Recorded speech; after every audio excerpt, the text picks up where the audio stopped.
Você sabe quem é o grande vilão da família brasileira? Fica aqui que eu vou te contar.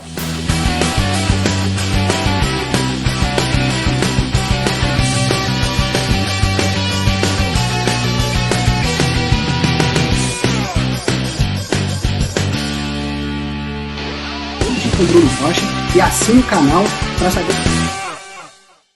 Muito bom dia, muito boa tarde, muito boa noite.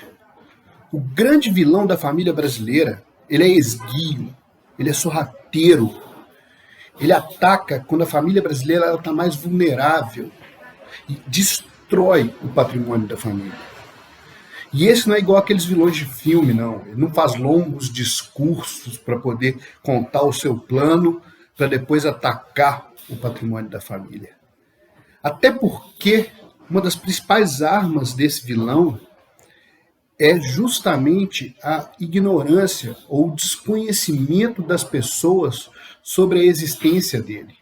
Porque a partir do momento que a população souber quem é esse vilão e que existe sim uma arma incrível de combater ele, ele vai perder toda a força. Mas como que eu descobri quem é o vilão, esse vilão da família brasileira? Uma vez nos procurou aqui no escritório um cliente que ele tinha acabado de perder o pai. Ele tinha mais ou menos entre 25 e 30 anos, era novo, o pai era novo também, já era uma situação muito difícil, só vivia ele e o pai, sabe? Mas ele nos procurou no escritório porque o pai tinha acabado de falecer e eles tinham um imóvel, que eles moravam há mais de 30 anos, ele morou a vida dele toda, né? Ele devia ter uns 25, 30 anos, estava lá. O pai já tinha mais tempo, já tinha adquirido esse imóvel há muito tempo. Era o único bem que a família tinha, era só ele, o pai, os separados e tudo. Então ele nos procurou para falar, o que eu faço com esse imóvel? E agora? Eu preciso regularizar isso aqui, eu preciso regularizar esse imóvel e tal. Meu pai não queria deixar ele se irregular, era inclusive um desejo do pai que ele ficasse com aquele imóvel, sabe? Então ele nos procurou falando que tinha um imóvel para ser feito inventário. Nesse momento, nós pegamos, estudamos o caso, vimos todos os negócios e apresentamos para ele qual que seria o custo desse inventário. Pois bem, olhem para vocês verem. Esse cliente ele teria que, esse imóvel que ele tinha adquirido há mais de 20 anos ou mais, muito mais. Tinha sido adquirido por um valor de R$150 mil. Mas, um bairro bom aqui de Belo Horizonte, com o boom imobiliário, esse imóvel já estava valendo, na data que foi feita, que o pai dele veio a falecer, esse imóvel estava valendo R$500 mil.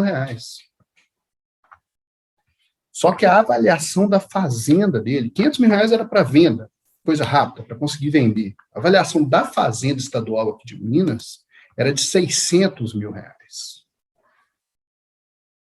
E tudo bem, ótimo, valorizou, recebeu o imóvel.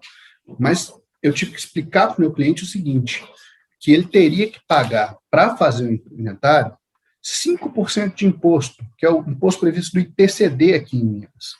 Então, esse valor seria de R$30 mil. O valor, gente, tem que ser pago à vista, pelo menos até o vencimento. Se você não quiser pagar multa, juros, toda aquela situação. Além disso, quanto que nós cobraríamos de honorários? Para esse cliente, a gente fez o valor mínimo da tabela do OAB aqui de Minas, que é 6% sobre o valor dos bens. Veja, eu ainda consegui colocar sobre o valor dos bens da avaliação de mercado, de venda mesmo, sabe? Teria que pagar. Ele era maior, não tinha nenhum tipo de testamento, não tinha nenhum tipo de situação que implicasse a necessidade de se fazer esse inventário judicial. Não poderíamos fazer rápido. Ele teria que pagar R$3 mil no cartório de notas, onde a gente lavraria a escritura do inventário. Teria que gastar uma média de R$2 mil com certidão, para poder tirar certidões atualizadas, e pagar R$3 mil no registro de imóveis para registrar o inventário. Valor total que ficaria para fazer esse inventário, R$68 mil. Ou seja, 13% do valor do patrimônio. Nessa hora, ele abriu o olho e falou, gente, eu não tenho esse dinheiro. Ele estava começando a vida, ele não tinha essa condição de pagar isso. Era uma família, tinha adquirido esse imóvel por 150 mil reais. Eles não tinham esse valor de 68 mil reais, se for para pensar, é quase metade do valor de aquisição do imóvel. Apesar de ser hoje, na época do inventário, ter 13% do valor de mercado do imóvel. Mas ele falou, nossa, eu não tenho esse dinheiro. Solução, teve que vender o imóvel para poder pagar as custas do inventário, para conseguir regularizar. O objetivo dele sempre foi vender o imóvel. Queria que o imóvel fosse dele, queria vender, comprar um pouquinho menor no mesmo bairro ali. Mas a solução dele foi vender. Só quando você vende um imóvel que está em inventário, acredito que, se não todos, a grande maioria de vocês sabem que você não compra um imóvel que está em inventário pelo mesmo preço que ele vale. As pessoas que vão comprar imóvel em inventário sabem que tem que resolver o problema do inventário antes de conseguirem entrar no imóvel, adquirir tudo.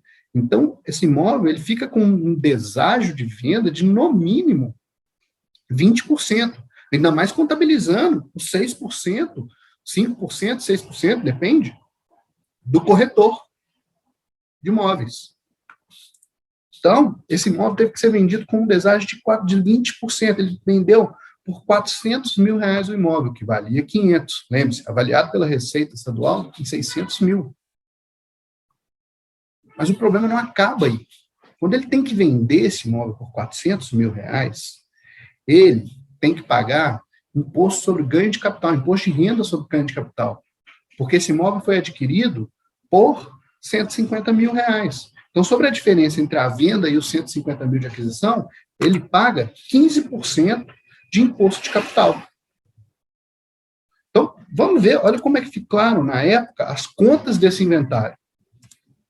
Ele pagou 30 mil de imposto, 30 mil de honorários, lembre-se, o mínimo da OAB, tá?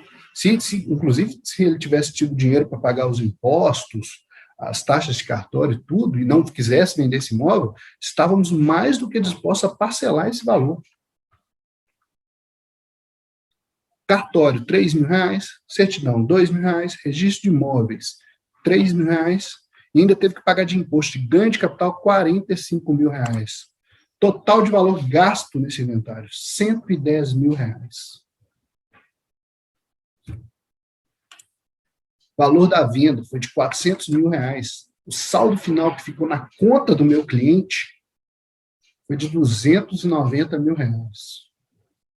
Notem, pessoal, que esse meu cliente, ele, após o inventário, não tinha condições de morar no mesmo bairro que ele morava antes, no mesmo bairro que ele cresceu, por causa justamente do que o inventário fez com o patrimônio da família. Então eu comecei a pensar, cara, toda pessoa que procura um advogado, ela vem até nós com um problema. Geralmente você procura um advogado quando você está com um problema. Ninguém sai de casa feliz, saltitante, procura um advogado para conversar sobre uma coisa ótima que aconteceu, que ele não precisa de uma ajuda ou de resolver um problema, geralmente. Mas também, as pessoas quando procuram um escritório de advocacia ou um advogado com esse problema, o advogado apresenta para eles uma solução para esse problema. E no final de uma ação ou de uma situação, a pessoa sai com feliz, tendo êxito, ela sai com feliz porque ganhou e resolveu aquele problema. Uma ação de indenização, ganha indenização, uma ação de obrigação de fazer, consegue a obrigação de fazer. Mas no caso do inventário, as pessoas nos procuram com um problema e, apesar de solucionarmos a princípio aquele problema, que é a regularização do imóvel, a regularização do processo de inventário, todos sabemos que tem que ser feito quando perde-se um ente querido. Apesar de solucionarmos esse problema, o que eu percebi é que o meu cliente ele sai pior do que ele entrou. Então, eu comecei a pensar assim, como que eu posso resolver esse problema? Qual que é a questão aqui que está fazendo com que eu não consiga solucionar o problema dos meus clientes?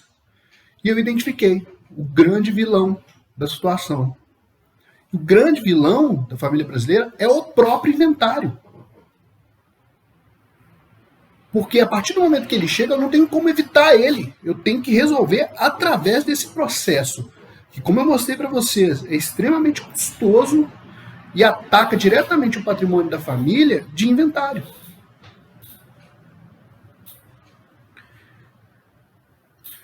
Você vê que eu estou falando aqui do problema do inventário, não é porque gera briga, gera alguma coisa, a gente sabe que isso acontece também, mas é mais por causa do custo dele para o patrimônio. Então eu percebi que para conseguir ajudar os meus clientes e evitar esse problema que é o inventário, eu tinha que evitar o próprio inventário. E para isso, eu me especializei em planejamento patrimonial da família e nessa ferramenta incrível que é a holding familiar. Essa sim é uma criptonita do inventário. É o ponto fraco do inventário. Mas não adianta eu simplesmente saber como evitar um inventário e como operar essa ferramenta de planejamento patrimonial da família. Porque lembre-se qual que é a arma principal desse vilão que eu falei que é o inventário? Ele é o desconhecimento das pessoas. Então o que eu preciso fazer, o que nós precisamos fazer é levar conhecimento para as pessoas. Mostrar para elas a existência desse vilão. Mostrar para elas o quão perigoso é o inventário para o patrimônio da família. E é por isso que eu tenho feito esses vídeos aqui, informando, com o objetivo de informar, de mostrar para a população brasileira que o inventário ele tem que ser evitado. E como que se faz isso? Como que a gente consegue evitar, como que a gente consegue lutar contra esse vilão? Com informação e com o planejamento patrimonial da família. Meu nome é Bruno Couto Rocha, advogado, especialista em planejamento patrimonial da família. E se quiser saber mais, me segue nas redes sociais para saber mais.